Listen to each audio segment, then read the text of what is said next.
The heavy mahogany door of the estate's industrial kitchen didn't just close, it clicked shut with a deafening, terrifying finality. Charlotte froze, the damp dish towel slipping from her trembling hands. She had been sobbing quietly over the cold marble island, entirely convinced she was alone in the sprawling, 3-story fortress. But standing there in the shadows, slowly loosening his dark silk tie, was Arthur Sterling, the most feared, untouchable man in New York's criminal underground. He didn't yell. He didn't ask what she was doing awake at 3 a.m. He simply stepped into the dim light, his cold, piercing eyes locking onto the dark, swelling bruise on her cheek, and whispered a question that was about to ignite a bloodbath. "Who did that to you?" Charlotte Evans never intended to spend her mid-20s scrubbing dried blood out of imported Persian rugs. 2 years ago, she was a nursing student at NYU, living a quiet, unremarkable life. That all evaporated the night her father, William, lost $150,000 he didn't have at an underground poker game in Atlantic City. He hadn't just lost it to anyone. He had lost it to the Sullivan Syndicate, a ruthless faction of the Irish mob that controlled the docks and the debt collection rackets on the East Coast. To keep her father from ending up at the bottom of the East River, Charlotte made a deal. She dropped out of school, surrendered her savings, and took a highly specialized, highly dangerous job arranged by a shadow employment agency. She became a live-in maid at a secluded, heavily fortified estate in Sands Point, Long Island. The estate belonged to Arthur Sterling. At 34, Arthur was the undisputed head of the Sterling family, a rival Italian-American syndicate that had ruled New York's shadows for 3 generations. Taking a job in the home of the Sullivans' greatest enemy was a calculated risk. The Sullivans agreed to pause the interest on her father's debt, provided Charlotte handed over 70% of her exorbitant salary every Friday night. She was effectively a hostage, trading her freedom for her father's pulse. The Sterling estate was less of a home and more of a billionaire's military bunker. Surrounded by 12-foot wrought-iron fences, monitored by thermal cameras, and patrolled by men who wore tailored suits to conceal shoulder holsters, it was a place where silence was the most valued currency. The head housekeeper, a rigid, unsympathetic woman named Mrs. Gable, had given Charlotte only one rule on her first day. You are to be a ghost. You do not speak unless spoken to. You do not look Mr. Sterling in the eye. You see nothing, you hear nothing, and you clean everything. For 8 months, Charlotte had followed that rule flawlessly. She learned the rhythms of the house. She knew to polish the sub-zero refrigerators before dawn, to use club soda on the upholstery in the billiard room where meetings got heated, and to disappear into the servants' quarters whenever a fleet of black Escalades rolled up the gravel driveway. She rarely saw Arthur Sterling. When she did, he was a fleeting, terrifying presence. He was a man carved from ice, tall, broad-shouldered, with sharp, aristocratic features and eyes the color of a winter sky. He moved with a predatory grace, always dressed in immaculate Brioni suits, projecting an aura of absolute authority. The few times they had occupied the same room, the air had grown thick and heavy, making it difficult for Charlotte to breathe. He had never spoken a word to her. She was just part of the furniture, until a rainy Tuesday night in late October. Charlotte's shift had ended hours ago, but sleep was impossible. Tomorrow was Friday, collection day. She was $2,000 short. An unexpected medical bill for her father's failing liver had eaten into her envelope of cash. Panicked, she had slipped out of the servants' quarters to dispose of the kitchen waste in the incinerator out back, hoping the cold air would clear her head. The service entrance at the back of the estate was a rare blind spot for the security cameras, shielded by a thick canopy of ancient oak trees. As Charlotte tossed the heavy trash bags into the chute, a hand clamped brutally over her mouth from behind. She screamed, but the sound was muffled against a leather glove. She was shoved hard against the damp brick wall of the estate, the breath knocked out of her lungs. Standing in front of her, dripping wet in a cheap trench coat, was Tommy Barnes. Tommy was a mid-level enforcer for the Sullivans. He was a vile, opportunistic man who smelled of stale beer and cheap cologne. "Hello, Charlie," Tommy sneered, his grip tightening on her arm. "Your old man tells me you're a little light this week. Now that's not going to work for Mr. Sullivan." "I have the rest on Monday," Charlotte gasped, trembling violently. "Please, Tommy, you're not supposed to be here. If Sterling's men catch you—" "Sterling's men are idiots," Tommy spat, stepping closer, invading her space. "I walked right through the east gate. Now you listen to me, you little brat. You get the money by tomorrow morning, or we cut off William's fingers. 1 for every 1,000 you owe." "I can't," Charlotte cried, tears welling in her eyes. "I don't have it." Tommy's eyes darkened. He pulled back his hand and struck her across the face with a sickening crack. The force of the blow sent Charlotte sprawling onto the wet pavement. Her cheekbone instantly flared with agonizing heat, her vision blurring. "Tomorrow, Charlie," Tommy whispered, kicking her side lightly before turning on his heel, "or your dad is dead." Tommy melted back into the shadows, leaving Charlotte alone in the freezing rain. Terrified, in pain, and utterly broken, she dragged herself up. She didn't go back to her small bedroom. She couldn't face the isolation.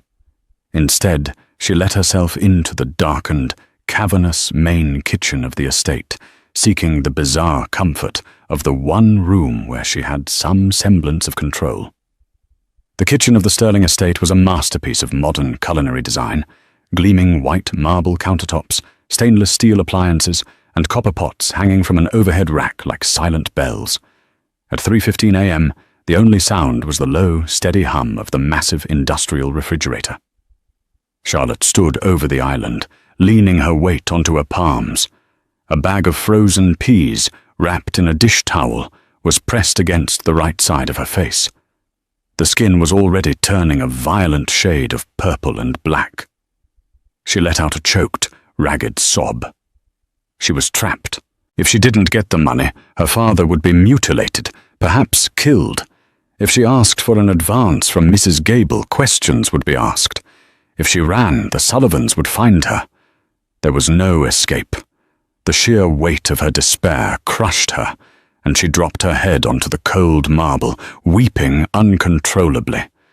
She cried for her lost future, for her father's weakness, and for the suffocating terror of living under the thumb of monsters. She was so consumed by her grief that she didn't hear the soft footfalls on the Persian runner in the hallway. She didn't hear the creak of the floorboards. What she did hear was the sound of the door. Click! It was the heavy metallic thud of the deadbolt sliding into place. Charlotte gasped, her head snapping up. The bag of peas hit the floor, scattering across the imported tiles. Standing just inside the door, his hand still resting on the brass lock, was Arthur Sterling. He had clearly just returned from a job. His tailored suit jacket was discarded over one arm, and his white dress shirt was unbuttoned at the collar, revealing a sliver of scarred skin at his throat. He smelled faintly of rain, expensive scotch, and the sharp metallic tang of gunpowder. Charlotte's blood ran cold. The absolute rule of the house, never be seen, never be a bother, echoed in her mind. She scrambled backward, hitting the edge of the sink, her heart hammering against her ribs like a trapped bird. "Mr. Sterling," she stammered, bowing her head quickly, her hands trembling so violently she had to grip the edge of the counter to steady herself. "I apologize. I was just leaving. I'll clean the floor. I'm sorry." "Stop!" His voice was a low, resonant baritone that commanded immediate obedience. It wasn't loud, but it filled the cavernous room, leaving no space for argument. Arthur didn't move towards the exit. Instead, he tossed his jacket onto a nearby stool, his eyes, usually impassive and deadened by the violence of his world, were fixed intensely on her face, or rather, on the side of her face she was desperately trying to hide. He took a slow, deliberate step toward her, Charlotte pressed her back against the sink, wishing she could melt into the stainless steel. Every instinct screamed at her to run, but running from Arthur Sterling was a death sentence. He stopped mere inches from her. The sheer size of him, the physical presence he commanded, was overwhelming. Charlotte squeezed her eyes shut, waiting for the reprimand, waiting for him to fire her or worse. Instead, she felt the startlingly gentle touch of his knuckles against her uninjured cheek. "Look at me," he commanded softly. Charlotte opened her eyes. He was so close she could see the flecks of silver in his irises. Slowly, agonizingly, Arthur dragged his gaze from her eyes down to the massive, dark bruise swelling across her cheekbone. A muscle feathered in his jaw. The temperature in the room seemed to drop 10 degrees. "Who did that to you?" he asked. The question wasn't a request for information. It was an extraction. "I bumped into a cabinet," Charlotte lied, her voice cracking. "It was clumsy of me. I'm sorry to have disturbed your evening, sir." Arthur's hand moved. His long, calloused fingers gently grasped her chin, tilting her head up so she couldn't break eye contact. "I have spent my entire life around violence, Charlotte," Arthur said, his voice dropping to a dangerous whisper. It was the first time he had ever spoken her name, and the sound of it on his lips sent a strange shiver down her spine. "I know what a cabinet door does to a face, and I know the exact dimensions of a man's handprint. So I will ask you one more time, who did that to you?" Tears spilled over her lashes. The walls were closing in. If she told him about Tommy Barnes, Arthur would know she was compromised. He would know she owed the Sullivans. In the Mafia world, a compromised servant was a dead servant. "Please," she whimpered, a fresh tear sliding down and stinging the bruised flesh. "Please, just let me go. It's my problem." "You are standing in my home," Arthur replied, his thumb lightly wiping the tear from her jawline. The tenderness of the gesture was entirely at odds with the lethal coldness in his eyes. "You eat my food. You sleep under my roof. Nothing that happens to you is your problem alone. A man who strikes what is under my protection has forfeited his hands." Charlotte broke. The dam she had built to survive the last 8 months shattered under the weight of his unyielding gaze. "It was Tommy Barnes," she choked out, the words tumbling from her lips in a panicked rush. "He's an enforcer for the Sullivans. My father owes them money. I send them my paychecks. He came here tonight. He said I was short." Arthur didn't blink. The mention of his fiercest rivals didn't seem to shock him, but something else did. His hand slowly dropped from her face. "Tommy Barnes came here?" Arthur asked, his tone shifting from quiet intimidation to a chilling, razor-sharp focus. "To this estate?" "Yes," Charlotte sobbed, wrapping her arms around herself. "By the incinerator. I'm sorry. I didn't mean to bring them here. I swear I didn't tell them where I worked. They must have followed me or found out from the agency. Charlotte, stop talking." She clamped her mouth shut. Arthur turned his back to her, resting his hands flat on the marble island. He stared at the blank wall for a long, heavy moment. When he finally spoke, it wasn't about the debt, or her father, or the bruise on her face. "The East Gate requires a biometric scan and a rolling 8-digit algorithmic code that changes every 12 hours, Arthur stated, his voice devoid of all emotion. It was the voice of a general analyzing a battlefield. A low-level thug like Tommy Barnes doesn't hack military-grade security. He doesn't scale a 12-foot electrified fence without tripping an alarm." Arthur slowly turned his head to look over his shoulder at her. The terrifying realization of what he was saying washed over Charlotte. "Tommy Barnes didn't break in, Charlotte," Arthur said, his eyes narrowing into lethal slits. "Someone opened the door for him. Someone in my inner circle." The silence in the kitchen was suddenly deafening. Charlotte realized with a sickening twist in her stomach that her bruised cheek hadn't just exposed her own terrible secret. It had just uncovered a rat inside the Sterling family. Arthur reached into his trousers and pulled out a secure, encrypted phone. He dialed a single number, his eyes never leaving Charlotte's terrified face. "Wake the men," Arthur said into the receiver, his voice echoing in the cold kitchen like a death knell. "Lock down the estate. Nobody gets in, and absolutely nobody gets out." The moment Arthur Sterling ended the call, the atmosphere inside the sprawling Sands Point estate shifted. There were no blaring sirens, no flashing red lights. The Sterling syndicate operated with lethal discretion. Instead, there was a low, vibrational hum as the backup generators engaged, plunging the estate into a complete tactical lockdown. Heavy steel shutters, disguised as decorative wooden panels, seamlessly slid over the floor-to-ceiling windows. The biometric locks on every exterior door engaged with synchronized heavy clicks. Charlotte stood frozen against the marble kitchen island, her breath hitching in her chest. The bag of frozen peas lay melting on the floor, a puddle of water seeping into the grout. She had triggered a war. Arthur slipped his encrypted phone back into his tailored trousers. His demeanor had transformed entirely. The quiet, simmering intensity was gone, replaced by the cold, calculating machinery of a warlord preparing for battle. He picked up his suit jacket, not to put it on, but to drape it over his arm, revealing the dark leather shoulder holster and the matte black grip of a customized Sig Sauer P226 resting against his ribs. "Mr. Sterling, please," Charlotte whispered, her voice trembling so violently she could barely form the words. "I didn't mean to—" "Quiet," Arthur commanded. It wasn't harsh, but it was absolute. He stepped toward her, his towering frame casting a long shadow under the recessed lighting. "You are no longer a maid in this house, Charlotte. As of right now, you are the sole witness to a catastrophic security breach. You don't leave my sight." He didn't wait for her to agree. He turned and strode out of the kitchen, expecting her to follow. Terrified of what would happen if she didn't, Charlotte hurried after him, her cheap rubber-soled work shoes squeaking faintly against the polished hardwood floors. They moved through the cavernous, darkened corridors of the ground floor.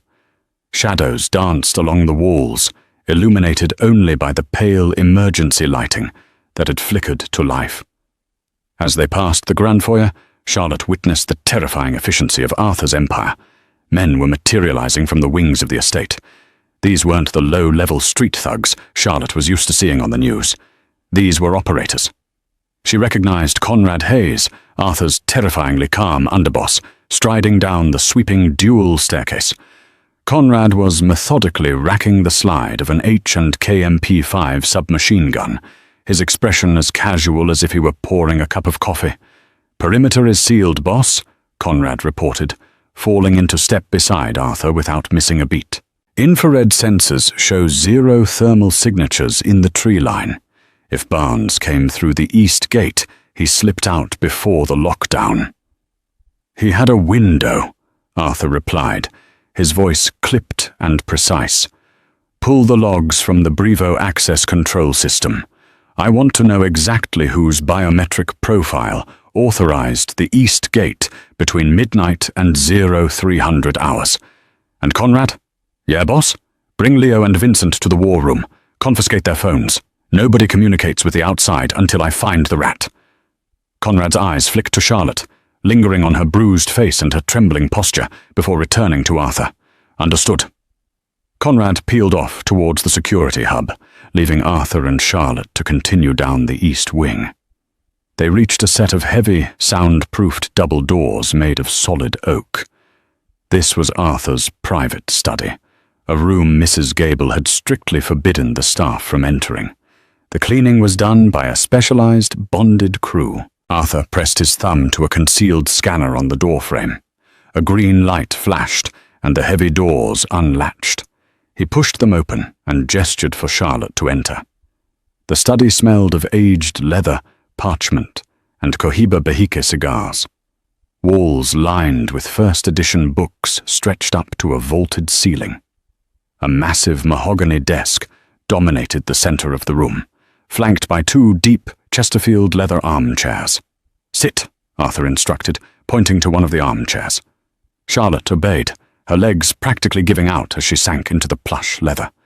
She pulled her knees tightly to her chest, curling into a protective ball. She felt entirely out of place, a girl in a faded grey uniform sitting in a room that dictated the fate of New York's underworld. Arthur walked behind his desk, but he didn't sit. He unlocked a bottom drawer and pulled out a tactical medical kit. He walked back around and crouched in front of her, his knees resting on the vintage Persian rug. "Look at me," he said softly. Charlotte slowly raised her head, flinching as his large, calloused hands reached for her face. But his touch was startlingly gentle. He opened a sterile alcohol swab. "This will sting," he warned, his voice a low rumble. He dabbed the antiseptic against a small cut that had formed beneath the massive bruise on her cheekbone. Charlotte hissed, her eyes watering.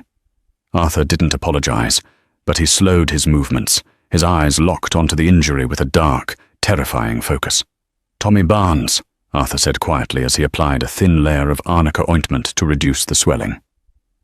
"A mid-level collector for the Sullivans. He has a rap sheet for aggravated assault and extortion. He operates mostly out of the docks in Red Hook.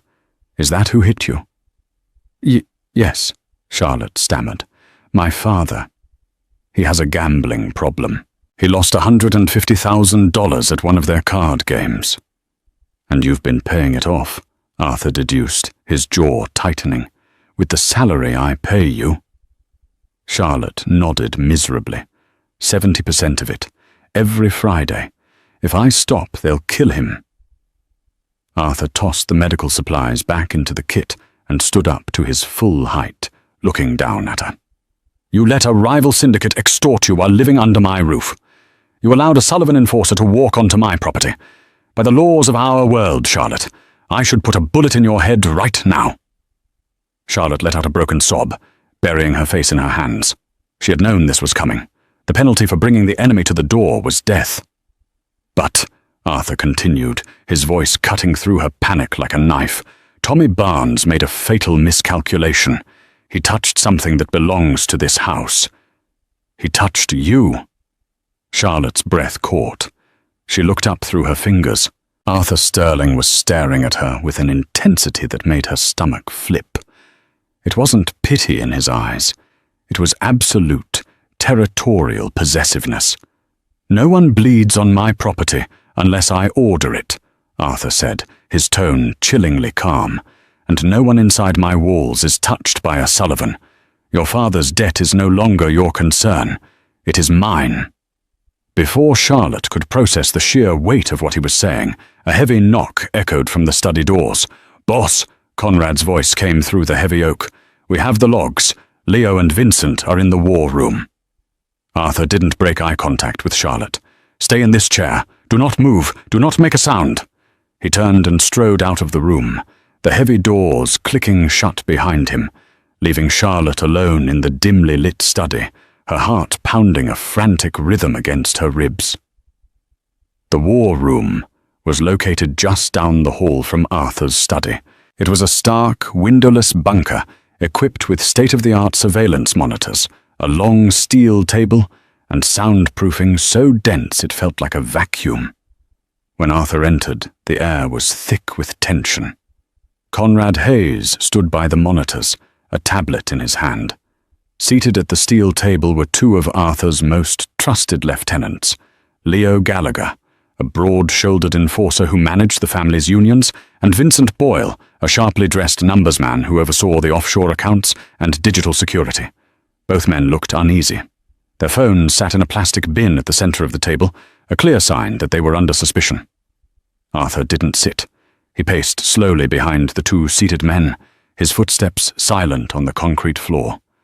The silence stretched, heavy and suffocating, designed to break their nerves.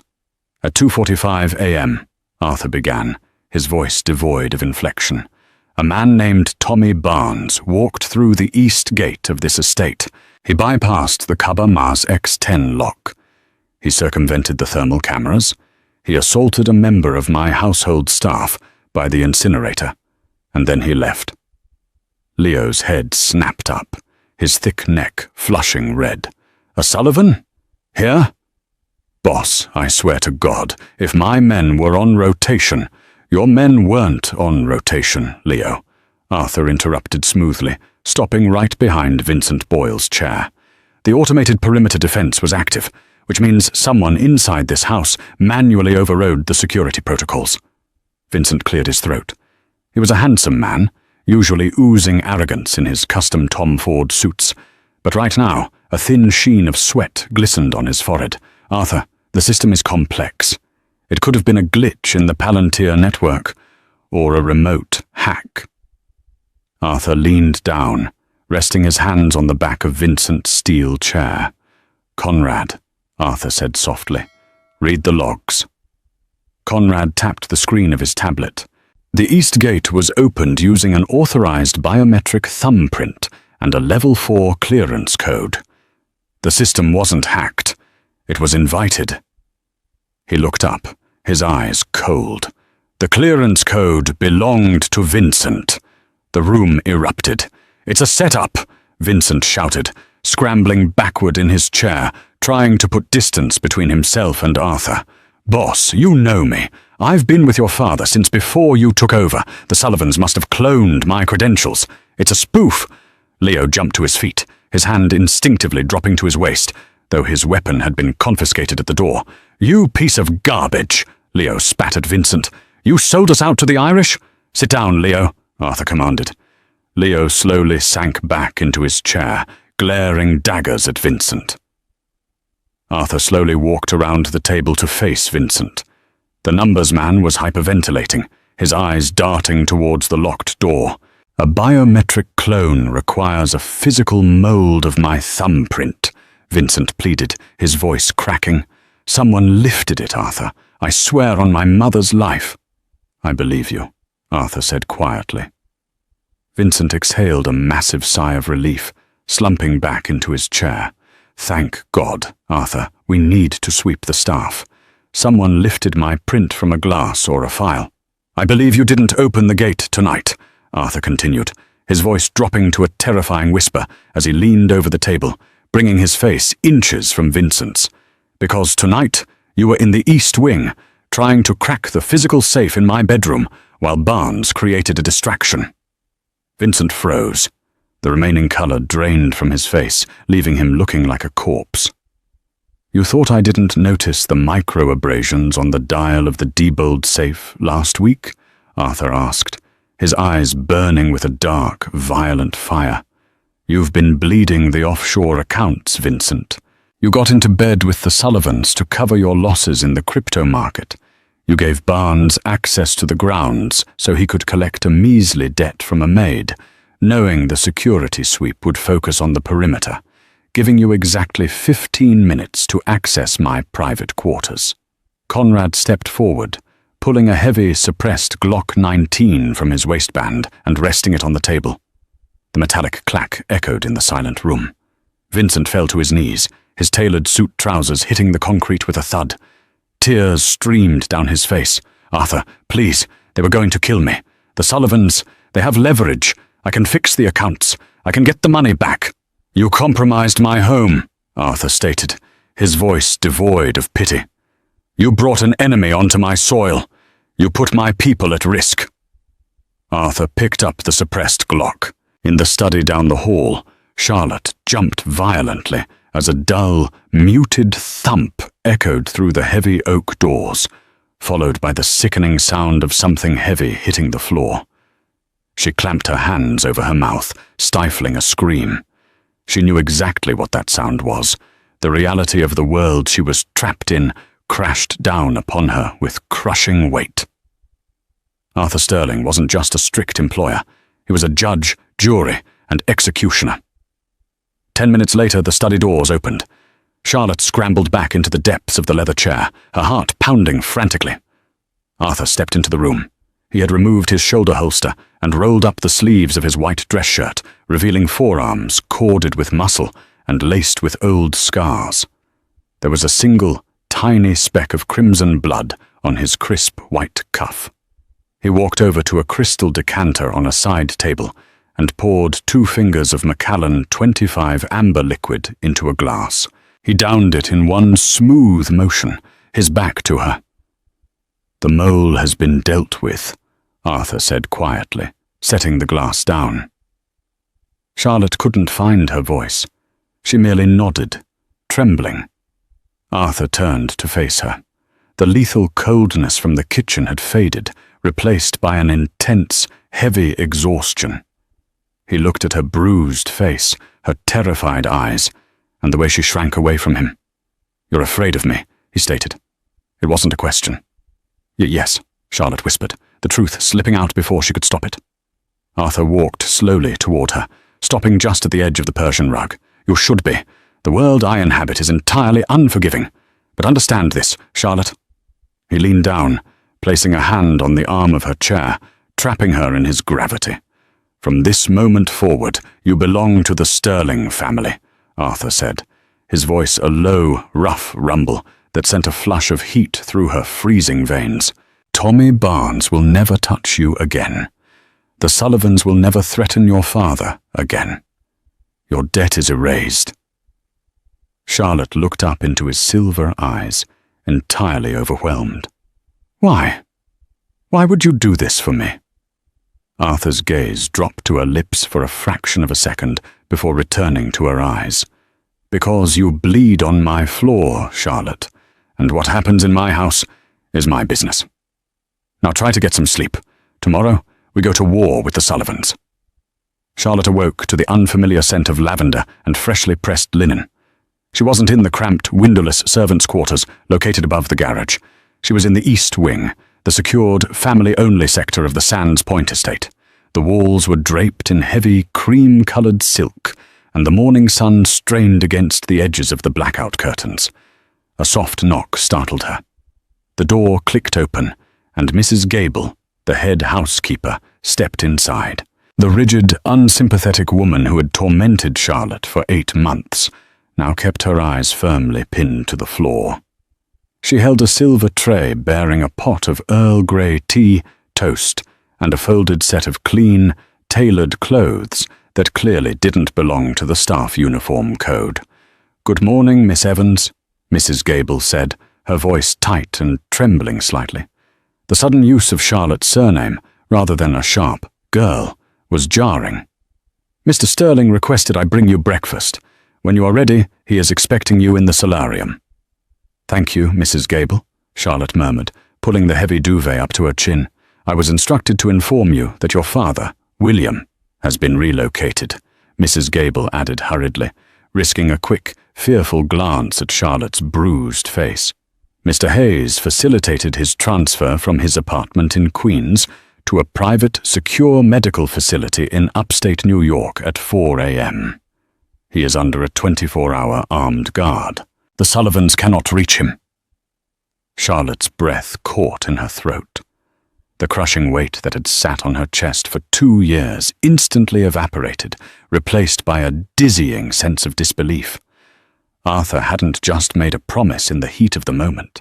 He had mobilized his men in the dead of night to secure her only living family member. 20 minutes later, dressed in a soft cashmere sweater and fitted trousers provided by Mrs. Gable, Charlotte navigated the labyrinthine halls towards the solarium. The atmosphere in the estate was unrecognizable. The quiet hum of a billionaire's retreat had been replaced by the focused energy of a military command center. Men in tactical gear, carrying matte black rifles, monitored the perimeter from the heavily tinted windows. Arthur was waiting for her in the glass-enclosed solarium overlooking the Long Island Sound. He was standing over a massive teakwood table strewn with architectural blueprints, satellite printouts, and digital tablets. Conrad Hayes and Leo Gallagher flanked him, their expressions grim and focused.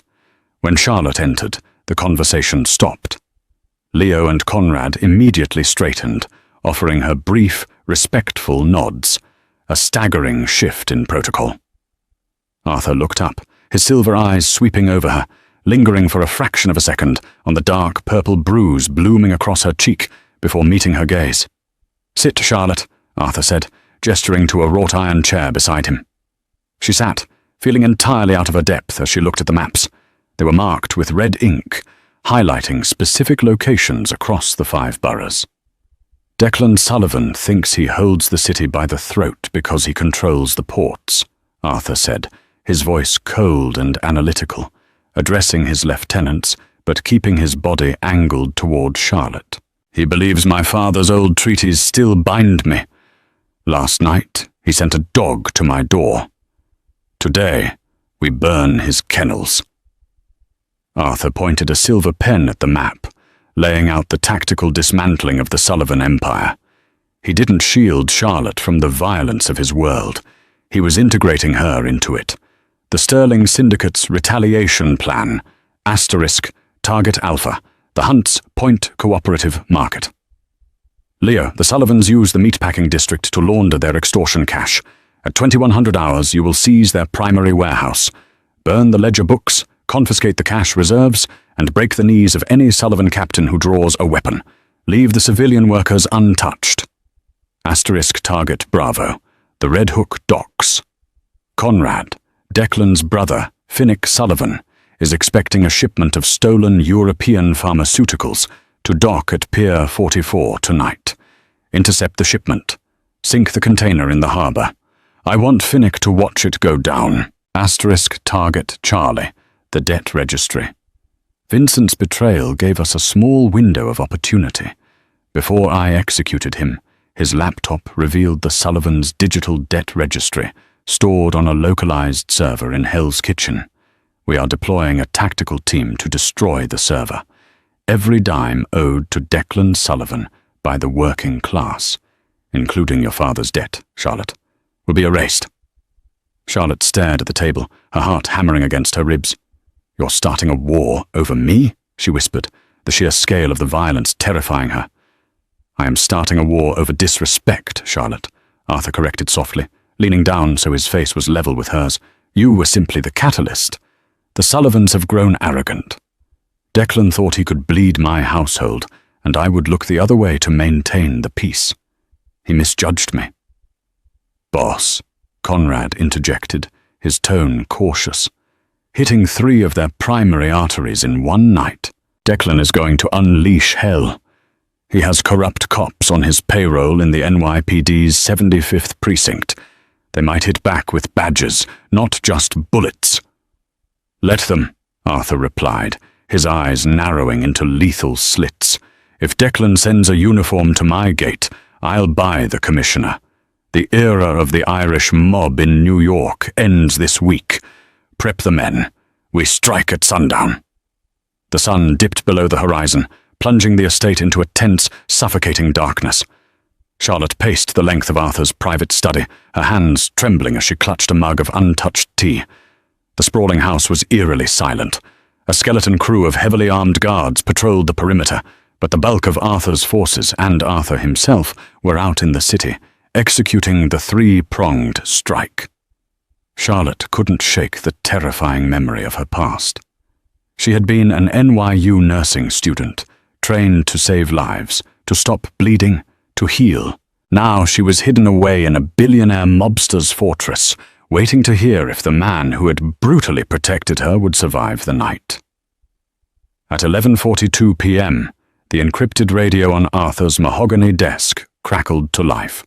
Command, this is Viper 1. Target Alpha is neutralized. Hunts Point is ours. No casualties on our side. Charlotte released a breath she didn't know she was holding. Leo had succeeded. 10 minutes later, another transmission. Command, target. Charlie is dust. The servers are burned. The registry is gone. Her father was officially free. The debt that had ruined their lives, that had forced her into a life of servitude, no longer existed. Tears of relief pricked her eyes, but her relief was instantly shattered by a frantic, static-laced burst over the radio. Command, this is Echo Team at Red Hook. It's an ambush. Finnick Sullivan knew we were coming. They had heavy artillery waiting in the shipping containers. We are pinned down. The boss is hit. I repeat, Arthur is hit. The mug slipped from Charlotte's hands, shattering against the hardwood floor. Panic seized her throat. The sterile, controlled environment of the estate suddenly felt like a tomb. She rushed out of the study, nearly colliding with a tactical guard stationed in the hallway. "Get the medical bay ready!"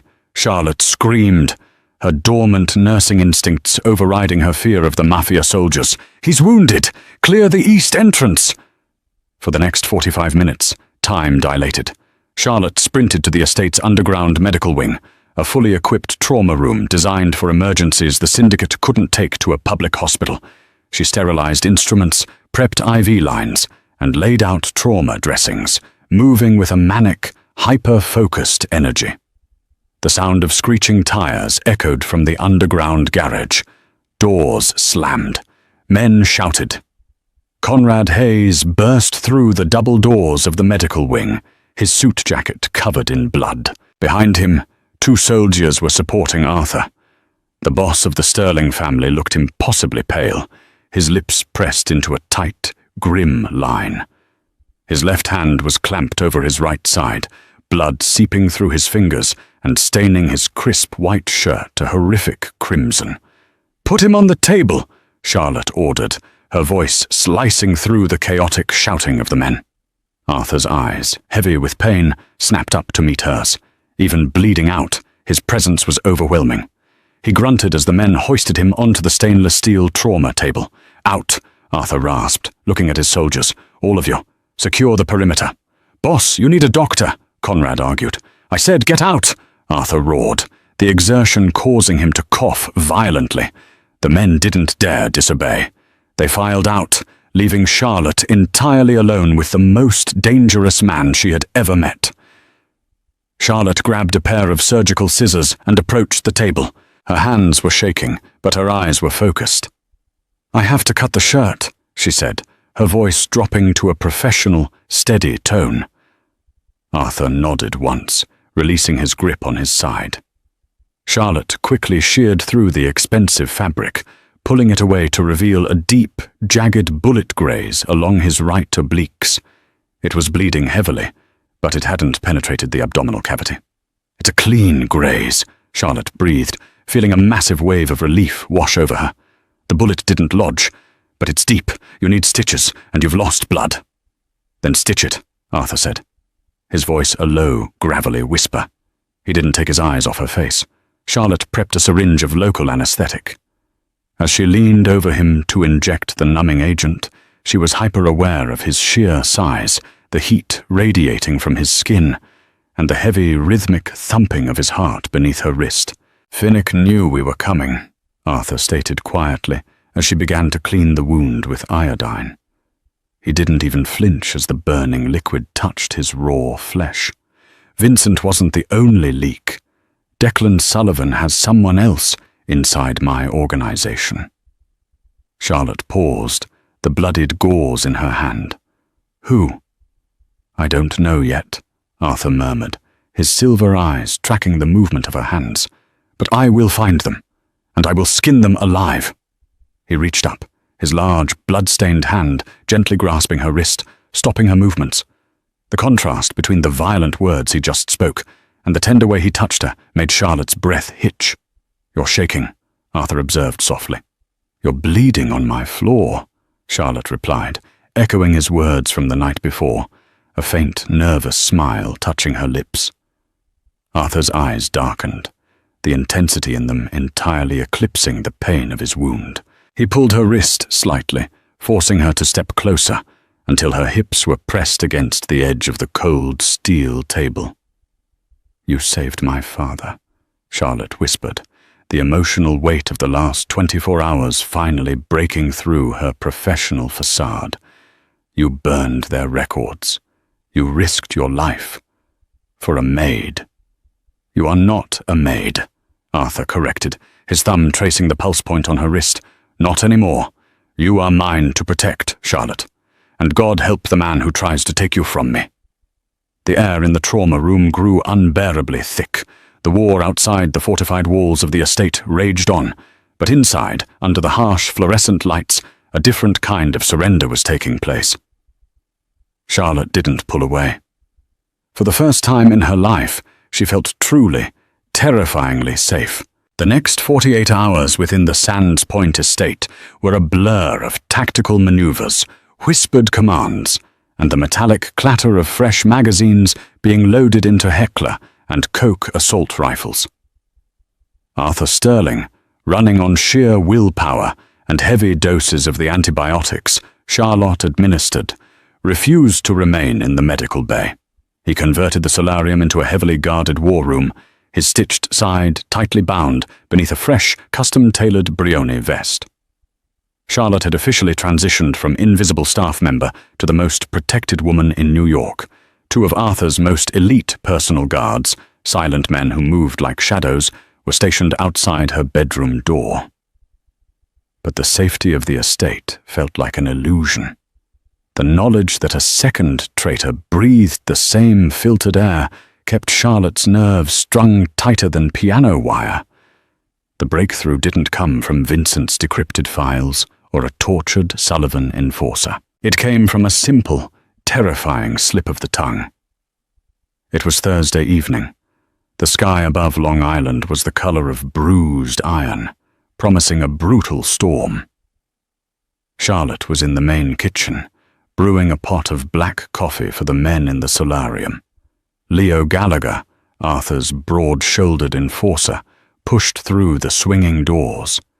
He looked exhausted, the sleeves of his shirt rolled up, exposing a heavy Rolex Daytona on his thick wrist. "Make it strong, Charlie," Leo grunted, leaning heavily against the marble island. "We're heading out to the Brooklyn Navy Yard in an hour. Declan Sullivan finally agreed to a sit-down. Boss is going to end this tonight." Charlotte nodded, keeping her eyes on the French press. "Is Conrad going with him?" "Yeah, Conrad, me, and a dozen shooters," Leo replied, rubbing his jaw. He let out a harsh, bitter laugh. "Crazy week, huh? From scrubbing floors to having your old man stashed away in that private clinic up in Poughkeepsie. You must be relieved." Charlotte's hand froze mid-pour. The scalding coffee splashed onto the marble, narrowly missing her skin. She didn't look up immediately. Her mind raced, piecing together the timeline with terrifying clarity. When Arthur had ordered William Evans moved to a secure facility, he had given the command to Conrad Hayes in the middle of the night. Charlotte had been in the room. Only Arthur, Conrad, and Mrs. Gable, who had delivered the message the next morning, knew the location. Leo Gallagher had been busy securing the perimeter. He was never told where William was taken. No one was supposed to know the name of the town, let alone that it was Poughkeepsie, unless they had intercepted the encrypted communications, or unless they were feeding that information to the Sullivans to use as leverage later. "Yes," Charlotte said, forcing her voice to remain steady, very relieved. She handed Leo the tray of coffee cups. The moment the kitchen doors swung shut behind him, Charlotte broke into a dead sprint. She bypassed her guards, rushing down the East Wing corridor, her heart hammering a frantic rhythm against her ribs. She burst into Arthur's private study without knocking. Arthur was strapping a Sig Sauer into his shoulder holster, wincing slightly as the leather pressed against his stitches. Conrad was beside him, checking the action of a compact submachine gun. Both men snapped their attention to her, instantly alarmed by her pale face. "Charlotte!" Arthur stepped forward, his protective instincts flaring. "What's wrong?" "It's Leo!" Charlotte gasped, grabbing the lapels of Arthur's vest. "Arthur, it's Leo Gallagher. He just told me he knew my father was in Poughkeepsie." "You never told him that. He shouldn't know where the clinic is." The temperature in the room plummeted to absolute zero. Conrad slowly lowered his weapon, his eyes widening as the realization hit him. "Boss, Leo volunteered to sweep the comms room after we found Vincent. He had full access to the encrypted routing logs. If he gave Declan the Poughkeepsie address, then this sit-down at the Navy Yard isn't a negotiation," Arthur finished, his voice dropping to a lethal, vibrating baritone. "It's an execution. Declan expects me to walk into a kill box, thinking my right flank is secure, only for Leo to put a bullet in the back of my head." Arthur didn't rage. He didn't shout. The terrifying calm of the predator returned to his silver eyes. He looked down at Charlotte, his large hands coming up to cup her face. "You just saved my life, Charlotte," he whispered, pressing a fierce, searing kiss to her forehead. "Again." He turned to Conrad. "Change the logistics. We don't confront Leo here. It will cause a panic among the men. We take him to the Navy Yard.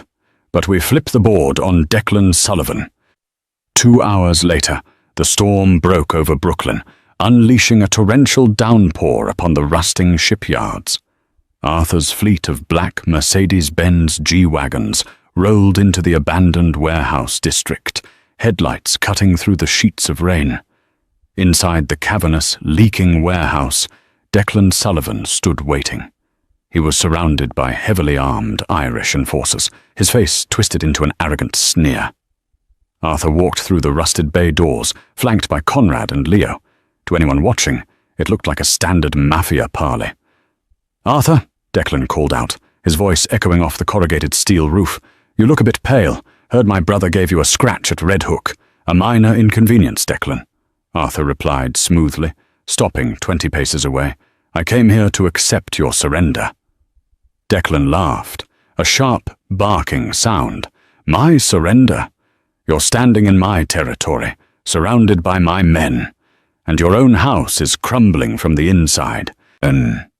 Declan looked past Arthur. "Isn't that right, Leo?" Leo stepped out from behind Arthur's right shoulder, drawing his weapon. But before the heavy barrel of his gun could even clear his hip, Arthur spun with terrifying, liquid speed. Despite his injury, Arthur's movements were a blur of calculated violence. He didn't draw a gun.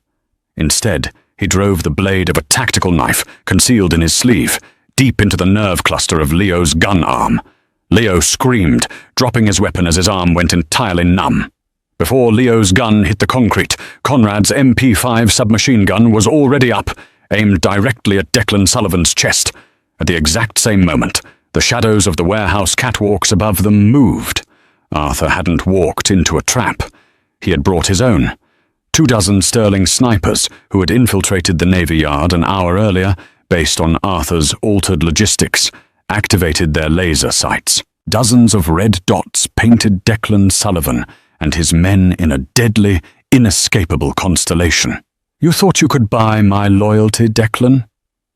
Arthur's voice boomed through the warehouse, cold and absolute. "You bought a ghost, and now you are out of time." The shootout was brief, brutal, and entirely one-sided. When the smoke cleared, the Sullivan Syndicate was nothing more than a memory staining the concrete floor of the Brooklyn Navy Yard. Leo Gallagher, bleeding and whimpering, was dragged away by Arthur's men to face the slow, agonizing justice of the Sterling family. By dawn, the war was over. When Arthur returned to the Sands Point estate, the morning sun was just breaking over the Long Island Sound. He was exhausted, battered, and covered in the dust of the city. Charlotte was waiting for him in the ground foyer. She didn't care about the blood on his coat or the terrifying violence he had just orchestrated. She saw only the man who had torn down an empire to protect her. She ran to him, throwing her arms around his neck, burying her face in his chest. Arthur caught her with a sharp intake of breath, his strong arms wrapping around her waist, lifting her entirely off the floor. "It's over," Arthur murmured into her hair, burying his face in the crook of her neck. "They will never touch you again. You are safe. You are mine." "Yours," Charlotte whispered back, pressing her lips to his jawline, fully embracing the beautiful, dangerous monster she had fallen in love with. The invisible maid was gone. In her place stood the untouchable queen of the Sterling Empire. The thrilling saga of Charlotte and Arthur proves that true power isn't just about ruling the underworld. It's about the lengths a man will go to protect the woman who unexpectedly steals his heart. From a terrified maid hiding a bruise to the strategic queen of a mafia empire, Charlotte's journey is a testament to survival, loyalty, and a love forged in the fires of betrayal. The Sterling and Sullivan war may be over, but the passion and danger of their world will last forever. Did Arthur's ruthless loyalty leave you completely breathless? If you loved the intense twists, the high-stakes betrayal, and the undeniable chemistry in The Maid Was Crying in the mafia boss's kitchen, hit that like button right now. Don't forget to share this gripping story with your fellow romance and mafia drama lovers, and subscribe to our channel for more dark, thrilling, and romantic audio stories every single week. Ring the notification bell so you never miss a dramatic chapter. Drop a comment below